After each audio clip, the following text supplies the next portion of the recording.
Howdy, howdy. I'm back again. Very frequently.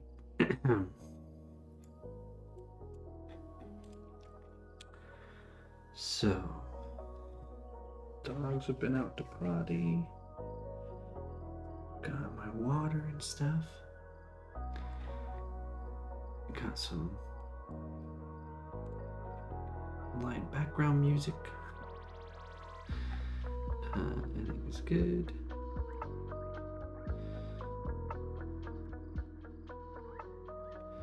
Yeah, that should be fine. Turn my headphones up. Yeah, there we go. I want to be able to hear the music.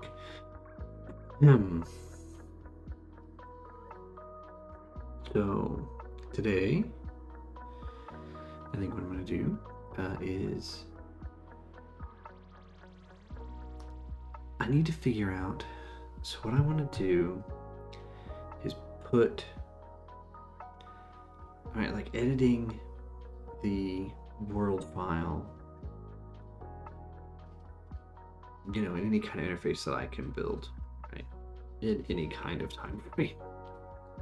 It's going to be bad. Like, it's not going to be the best.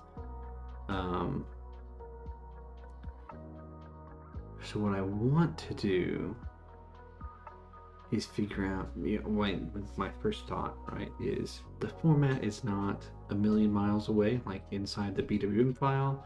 It's not a million miles away from a GLTF file, right? Just at first glance, right, I'm looking at it and kind of thinking it is a decent distance away, but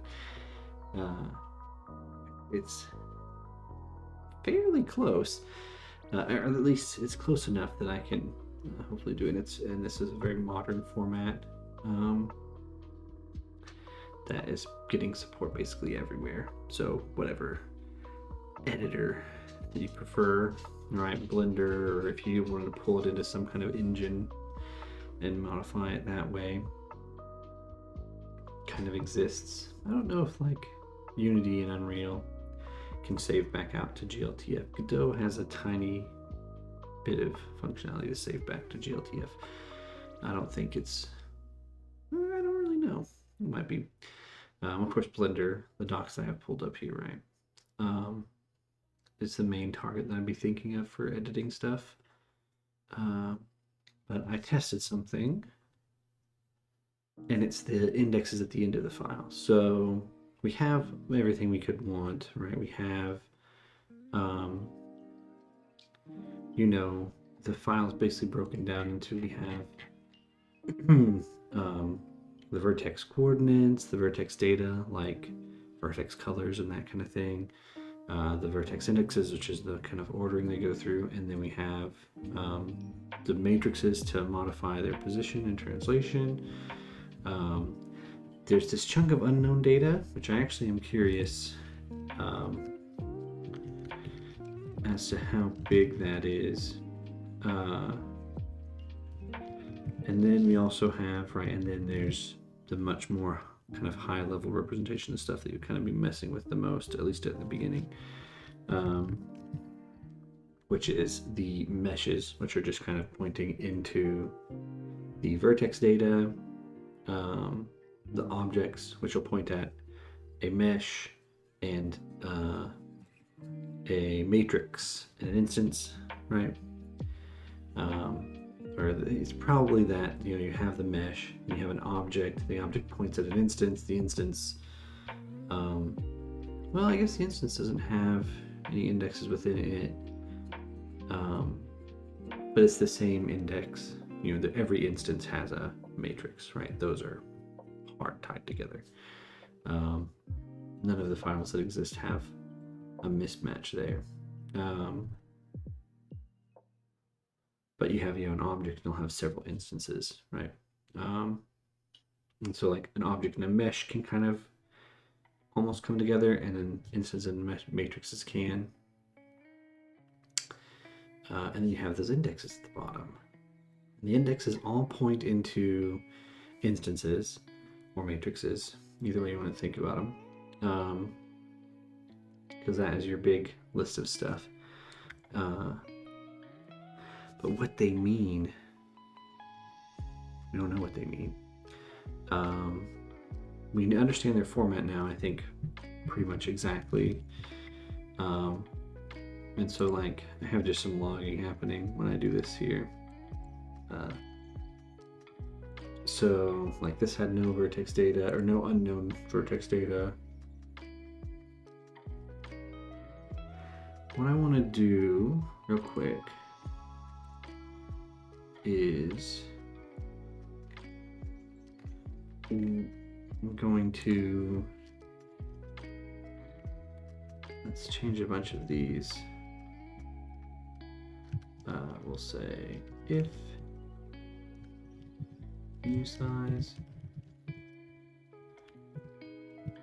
then we'll say, hey, there was some amount of it. And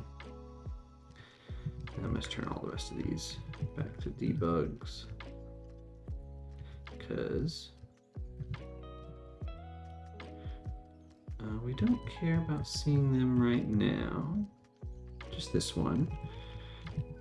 And then what I'm going to do is go into my resource manager. We're going to do a little messy thing here.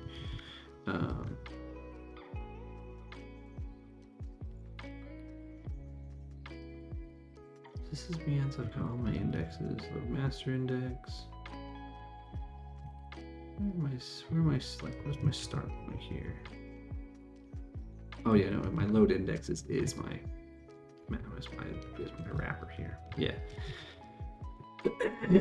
So what I want to do is that once I've loaded all the files that exist, we can just run through them. So we say for const auto c containers, for const auto e and c dot entries.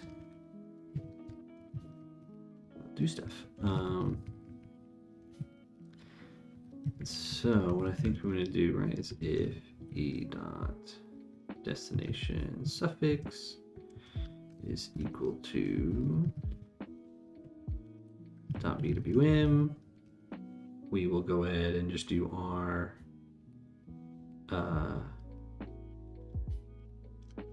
load bwm with our entity here. So this is going to do a bunch, basically as soon as the application starts, it's going to just run through everything, and load them all up. I'm also going to say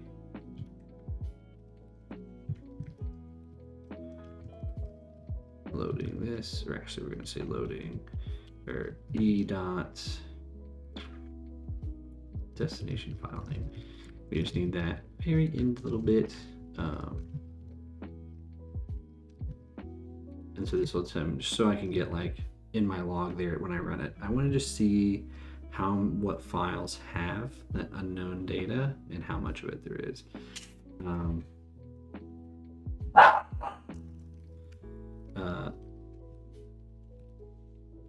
guess the other thing I want to do here is, so I would want to see the count of matrices, I think, and the objects. I do want to see the count of objects and matrices, but nothing else really. So that will give me, I want to see, like, does the view, like, what does this unknown vertex data, maybe vertex, match up? Like, is it, similar in size to the vertex data? It might be, might not be. I'll do that, and then I want to also do here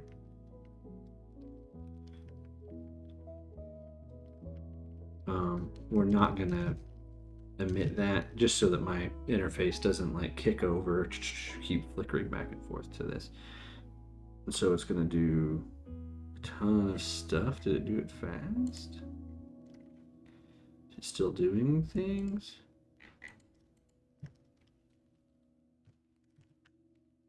I mean, did that not work?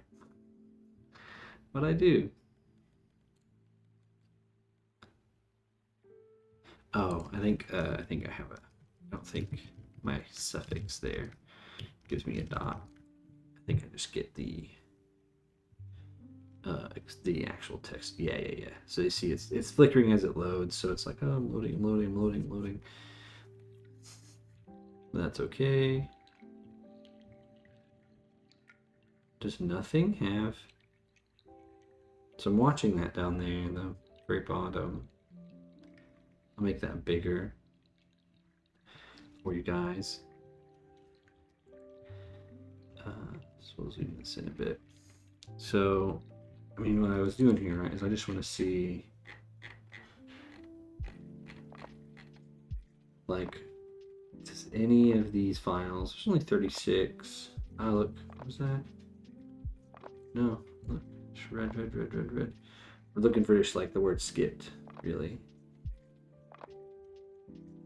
That's always empty. So whatever it is, it's never used.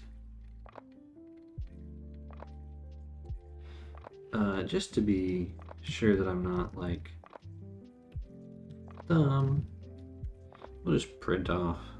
So we'll see the bunch of zeros, right? 0 bytes, 0 bytes, 0 bytes, 0 bytes, 0 bytes, 0 bytes. So there's nothing there. It's just unused. So we don't know what it is. Interesting.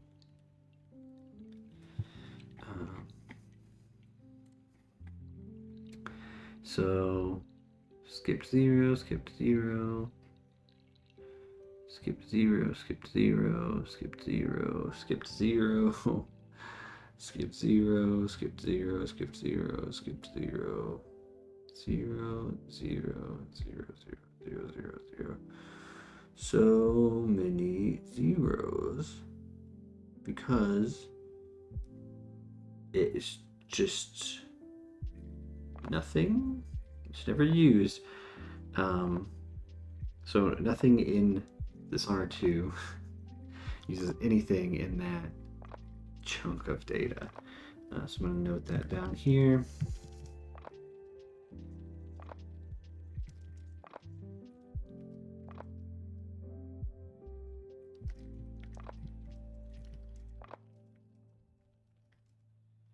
But no BWM file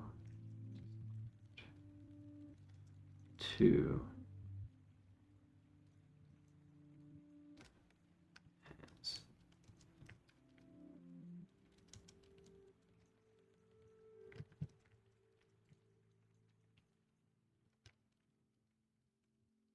Cool. That tells me though that, you know, just for if we never think about this again, we can just ignore it for the most part.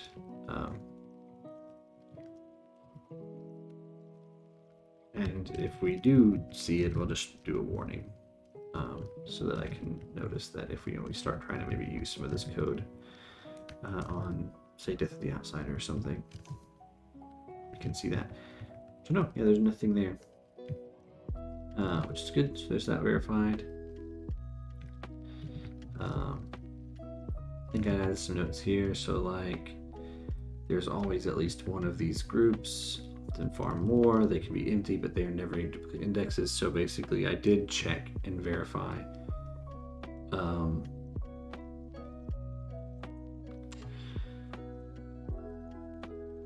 Well, okay, so I want to do two things actually, because I did verify something. So I know that within whatever this G2 is, so I noticed, I went through all the files in a very similar way to what we're doing there. And I noticed that there was every other section, right? The index 1, 2, 3, 4, the group 1, which are the labeled groups is what I call them, and the index 5 at the very end of the file never had, like, they could be 0, right?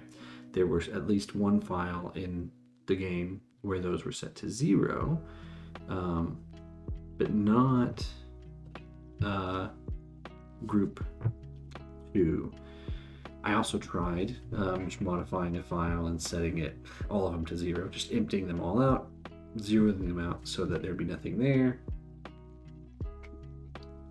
And the game did crash. It didn't like that. But expect one of them at least, probably. I didn't look at what I didn't pull up and attach a debugger to it or anything, so I don't know maybe what it was crashing for. If it was an assert, yeah, I might want to do that actually, because that could give me valuable information on what's happening. It'll also give me a position in the code where the crash is happening,